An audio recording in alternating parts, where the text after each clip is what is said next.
everyone, I am Rebecca from ChemKnits, and today we are just going to have a little bit of fun tie-dyeing some t-shirts. Today we have a lot of Tulip one-step tie-dye. I have some old bottles, some refills, and even some extra orange. I know one kid really wants orange, pink, and purple, and then the other kid wants blue, green, and purple, so we're gonna create some fun, exciting shirts for the boys to enjoy. The fun twist today is that we have two sets of shirts, two gray, two white, and I'm curious to see how these colors will show up on these different bases. I will ultimately be doing different tie-dye techniques on the gray than what I'm doing on the white.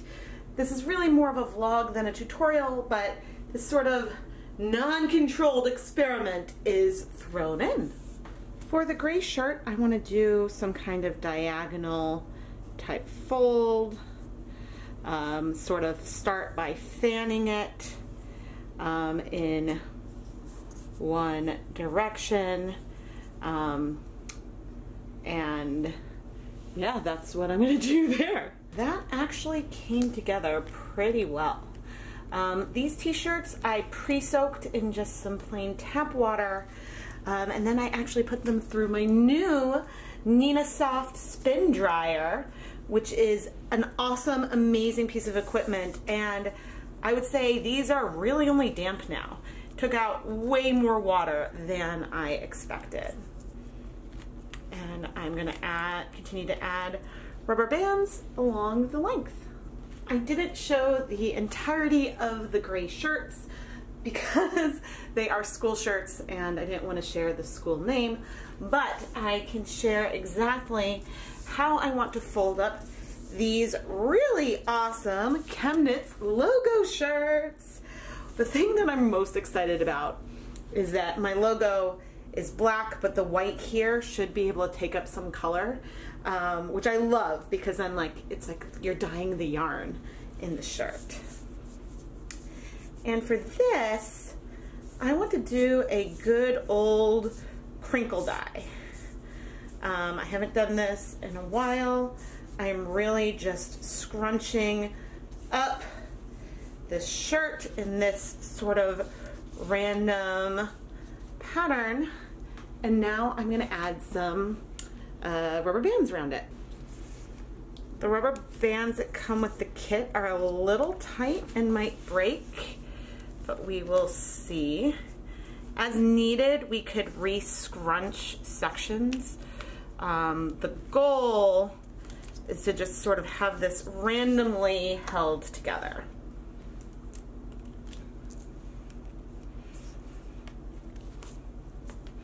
But right now I'm able to do that without having to wrap the rubber bands around multiple times. And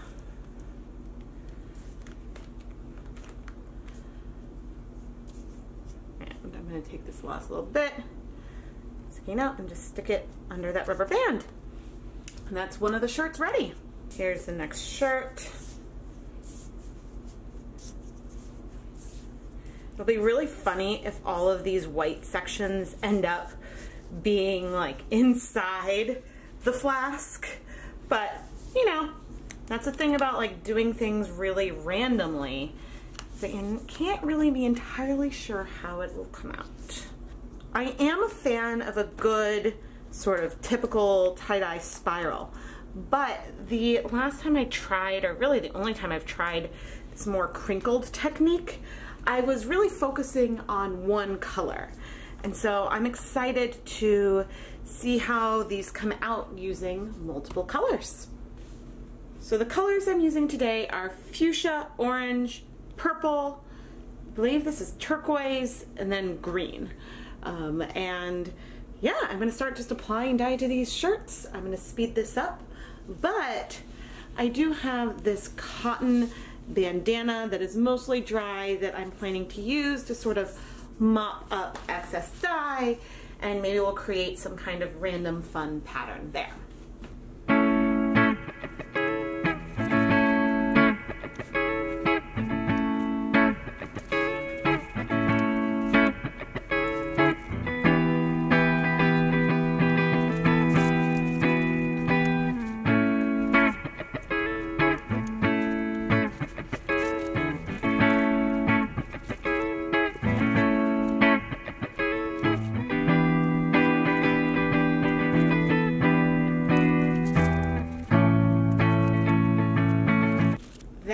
the first set. I put the favorite color orange in the middle with some purple and pink on the edges.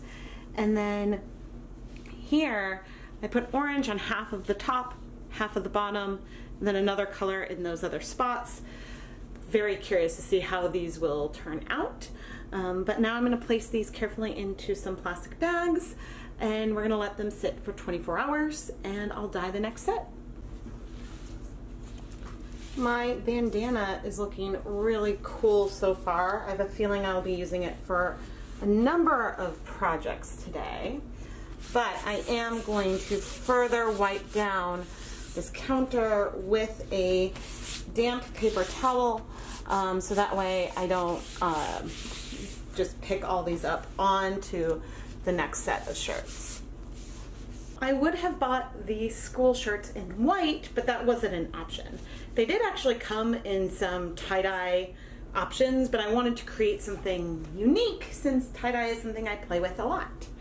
And so now we're going to do some purple, blue, and green.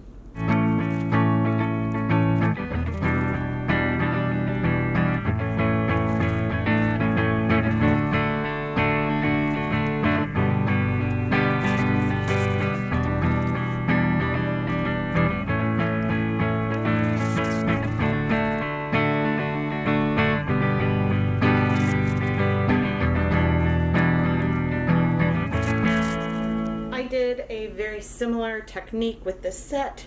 The nice thing about having the shirts damp is that the dye soaks in so easily. I think if the shirts were dry, it would be a lot harder to get this dye to soak in. But again, I'm gonna go place these in some plastic bags so they can sit overnight. I placed all the goodies in a secondary container, and then I'll be back to open them up in about 24 hours. Let's take a look at our bandana. That's actually really, really pretty. I frequently love the way the paper towels look from just rubbing the surface, so I'm really excited with how this is coming out. I will be using this for a few more projects as sort of my rag, but I plan to also let it sit for 24 hours to let the color set. It's about 48 hours later, and first let's open up these purple, I think they both have purple in them. These like blue and green and purple shirts.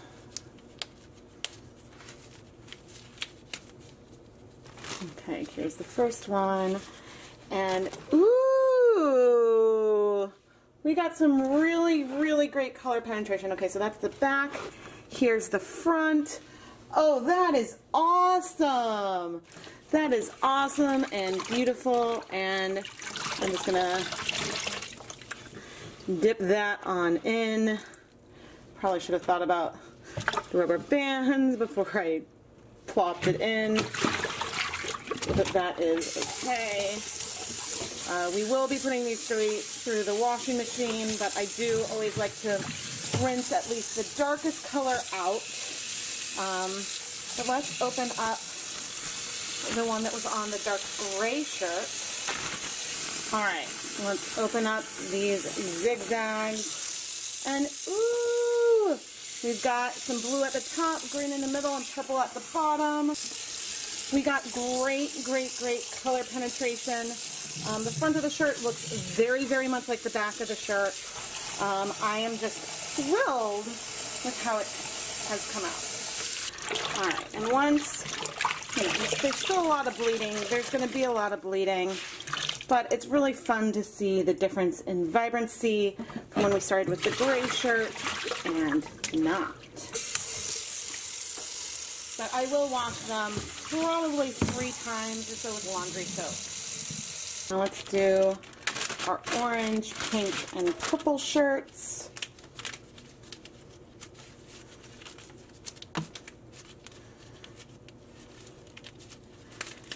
Let's see how these came out. Oh, I think I might have a little more white in this one, but these shirts were also bigger. Ooh, that is cool. We definitely have all of the colors on both sides, but it's sort of random and fun. Ooh, I really, really like that.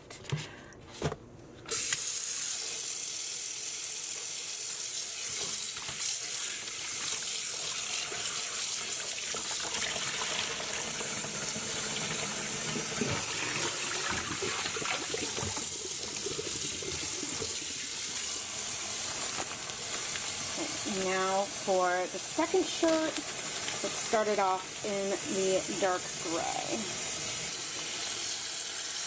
The rubber bands on the diagonal shirts were not very, very tight. So I'm curious to see if I will observe any resist on the final shirts or not. Alright, let's take a look at this shirt. Ooh, this one definitely had some more resist. You can see sort of that striping in the middle section. I am going to rinse these and so the bleeding is not quite so heavy before going and putting them through the washing machine. The final piece of this circus is this bandana that I use for leftover dye in a bunch of different videos. I use it to wipe the counter, to clean up spills, and yeah, in the end we ended up with a bunch of extra blue. But I think that it is like, there's all kinds of colors in it, and it's really, really cool looking. So again, I'm going to rinse this and then throw it in the washing machine with everything else. I love the random crinkled dyed effect, and I think that this is beautiful. Once again, I kind of wish I had royal blue versus turquoise to give the blue and green a little bit more separation, but I love what's going on with my yarn and my flask. And you can clearly read ChemKnits Creations on the back, and I know that Ryder is going to be super excited to put this shirt on. With the second shirt that started off gray, the results are pretty similar to what you might expect. The darkest color, the purple, sort of shows up the brightest and the most vibrant, whereas you can still clearly see both the green and the turquoise. They're just more muted because of the medium gray base that we started with. Therefore, I think for the most neon-ish tones, you definitely want a white base, but it does work really, really nicely with the gray as well. I am really excited for these sort of diagonal line resist marks that we had from our folded shirt. They aren't as extreme as they could have been if I had maybe even tightened the rubber bands on tighter, but the kids have already worn these shirts and they absolutely love their new school shirts. One thing I did by accident was I accidentally folded these two shirts in opposite ways. So the purple that's in the bottom ended up being on different corners. Now, this was not intentional. I had intended for the shirts to sort of go in the same direction, but it is completely adorable when the kids are wearing it. So, hey, I am happy. I absolutely love how the crinkle dye came out on this orange, pink, and purple shirt. And even though the purple's a little bit darker than the other colors, I think that the vibrancy of the pink and the orange sort of hold up a little better versus the green and the blue just felt a little bit paler overall. I also feel like, at least in person, there's a bigger difference in the vibrancy between the white shirt with the ChemKnits flask and then the diagonal shirt that had the gray base here. The colors feel just that much more brighter on this white shirt. But even so, you can still read ChemKnits Creations very, very well. And I kind of want to play around with this a lot more. Summer's coming up, and so it's a great time to get some tie-dye kits and just play around with color. Since this shirt was larger, you can see a little bit more of the resist from the folds. But I just absolutely love it, and Lucas is really happy too, because as I said, when we ordered the school shirts, there were some faux tie-dye sort of t-shirt options, and he wasn't really excited about any of those colors, and there wasn't really a good orange, which is his favorite color, and so he asked me to make one for him. And so I'm just really, really happy that I was able to do this for the kids. As for our dye mop / 100% cotton bandana, I think it's really cool. I do wish that the colors were a bit brighter. Sure, you can see hints of the orange and purples and everything in there, but that blue I put on in the end sort of dominated things a bit. I think that if I were going to do this again, I would add that heat element to it. I would steam it and then let it sit for about 48 hours so we could try to amplify the color from these tie-dye as much as possible. Hi, I am Lucas from ChemKnits. Hi, I'm Lloyd from ChemKnits. And what are you guys wearing today? Our ChemKnits shirts. Fancy dance. You're wearing a ChemKnits shirt? Who made them? You!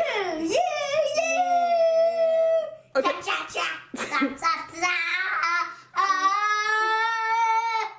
I am Rebecca from ChemKnits, and right now I have limited merch available through Zazzle and a little bit also in the ChemKnits Creations Etsy shop. But if you would be interested in me adding some more merch options, let me know what you would like to see in the video description. Here on this channel, I mostly do yarn dyeing experiments with multiple different kinds of dye, fiber type, techniques, you name it. And so if this is something that excites you, subscribe! And don't forget to like the video and turn on notifications so you never miss a new one. If you are more interested in dyeing t-shirts, I do have some more of those videos on the channel. I'll put the playlist for tie-dyeing t-shirts in the video description. Thank you so much for watching, everyone!